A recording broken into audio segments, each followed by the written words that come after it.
Hi అండి. ఈరోజు మేము చికెన్ బిర్యానీ చేస్తున్నాం.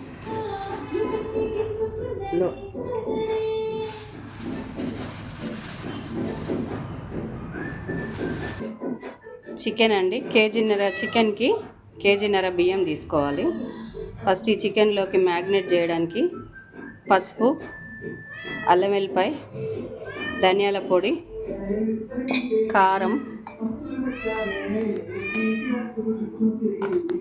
అన్నీ మన అందాదండి. మనం ఎంత తింటామో, మనం ఎంత ఎక్కువ కారం తింటామా తక్కువ కారం తింటామా చూసి వేసుకోవాలి. చాలామంది కొంచెం స్పైసీగా తినే వాళ్ళు కూడా ఉంటారు.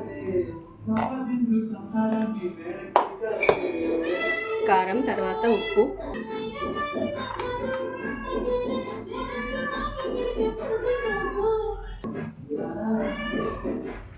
కిలోన్నర చికెన్కి ఒక పావు కేజీ పెరుగండి, పెరుగు వేసుకోవాలి. నిమ్మకాయలు మనం ఒక కేజీకి 5 చొప్పున మనం అనుకొని వేసుకోవాలి. గరం మసాలా,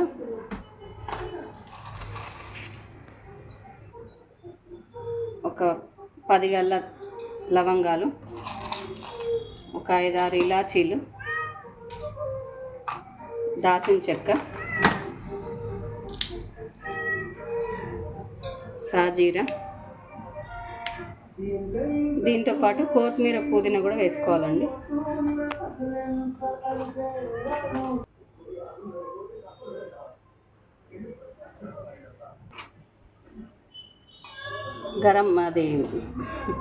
బిర్యానీ పువ్వు అండి, ఈ బగారా ఆకు వేయాలి. ఫస్ట్ బగారాకు, కసూరి మేతి, మరాఠీ మొగ్గ, రాతి పువ్వు అండి, రాతి పువ్వు,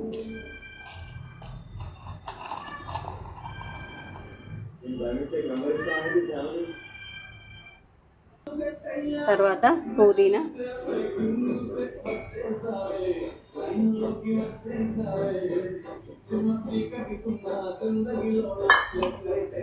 కొత్తిమీర,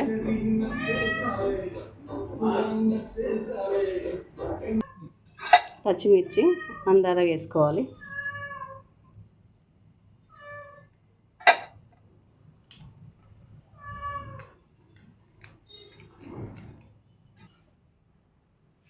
నిమ్మరసం అండి, నిమ్మరసం పోసుకోవాలి. ఆయిల్ అందాదగా ఇందులో కొంచెం పోసుకోవాలండి. డీప్ ఫ్రైకి వేరే వీటన్నిటిని మొత్తం కలిసేలాగా, పెరుగంతా మ్యాగ్నేట్ అయ్యేలాగా, ఉప్పు, కారం, పసుపు, అల్లం వెల్లిపాయ, కొత్తిమీర, పుదీనా అన్నీ కలిసేటట్టుగా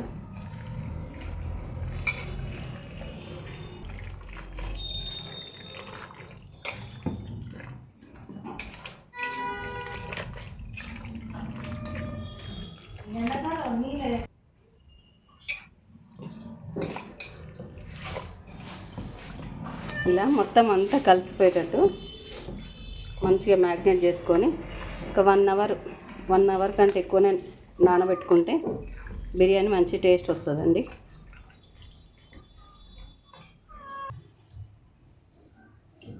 నూనె అండి, ఉల్లిగడ్డలు వేయించడానికి, డీప్ ఫ్రై చేసుకోవడానికి నూనె పోసుకోవాలి. నూనెతో పాటు నెయ్యి కూడా వేసుకోవాలండి. ఉల్లిగడ్డలు నెయ్యిలో వేగితే చాలా టేస్ట్గా ఉంటాయి.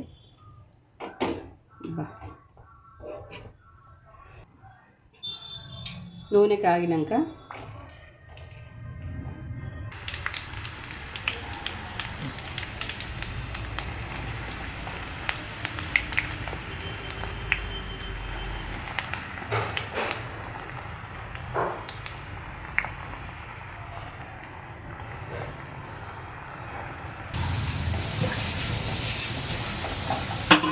ఉల్లిగడ్డలు ఇట్లా గోల్డెన్ బ్రౌన్ కలర్ రావాలండి. ఇలా డీప్ ఫ్రై చేసుకోవాలి. ఇట్లా చేసుకున్నాక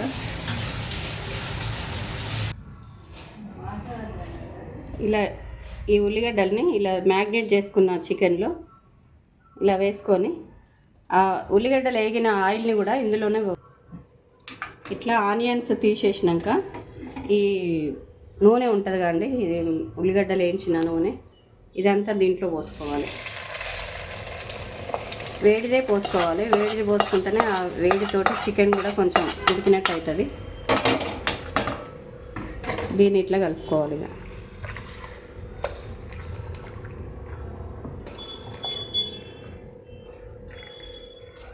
చూడండి ఎంత నానితే అంత జ్యూసీగా వస్తుంటుంది.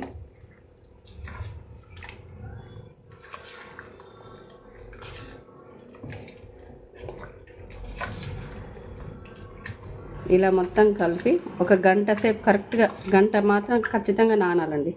నానితేనే టేస్ట్గా ఉంటుంది. ఇవి నూనెతోటి స్మెల్ బాగా వచ్చేస్తుంది. బియ్యం అండి, 1.5 kg చికెన్కి 1.5 kg బియ్యాన్ని కడిగి పెట్టుకున్నాం.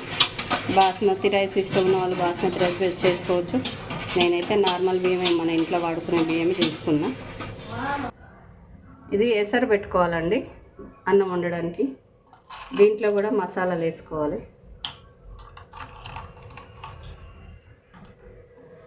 దీంట్లో కూడా బిర్యానీ మసాలాలు, బగారాకు,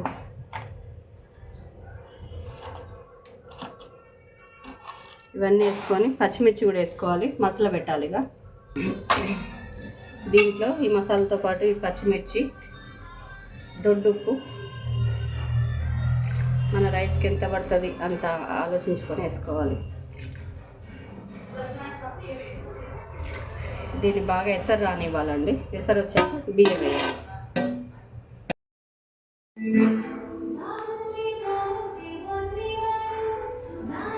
ఇలా ఎసరు వచ్చినాక, ఎసరు మరుగుతుంటుంది కదండి, వాటర్ మరుగుతుంటుంది కదా, అప్పుడు బియ్యం వేసుకోవాలి.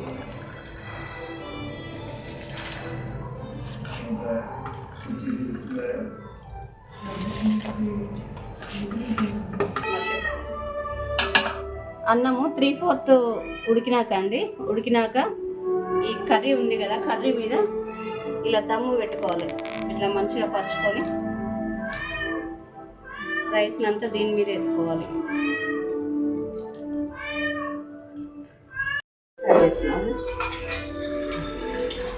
ఫైనల్గా అండి రైస్ అంతా వేసుకున్నాక ఇలా కొత్తిమీర, పుదీనాతోటి గార్నిష్ చేసుకొని ఇట్లా నెయ్యి కూడా వేసుకోవాలి. లాస్ట్కు మంచి ఫ్లేవర్ వస్తుంది ఇట్లా వేసుకుంటే. దీని తర్వాత కలర్ ఇష్టం ఉన్న వాళ్ళు కలర్ వేసుకోవాలండి. బిర్యానీ కలర్ దొరుకుతుంది కదా, బిర్యానీ కలర్ వేసుకోవాలి. ఒకవేళ అది లేని వాళ్ళు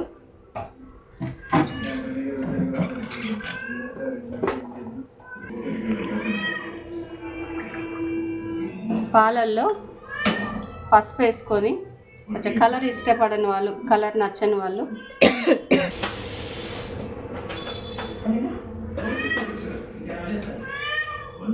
ఇలా కలర్ బదులు ఇది వేసుకొని మూత పెట్టేయాలండి. ఇక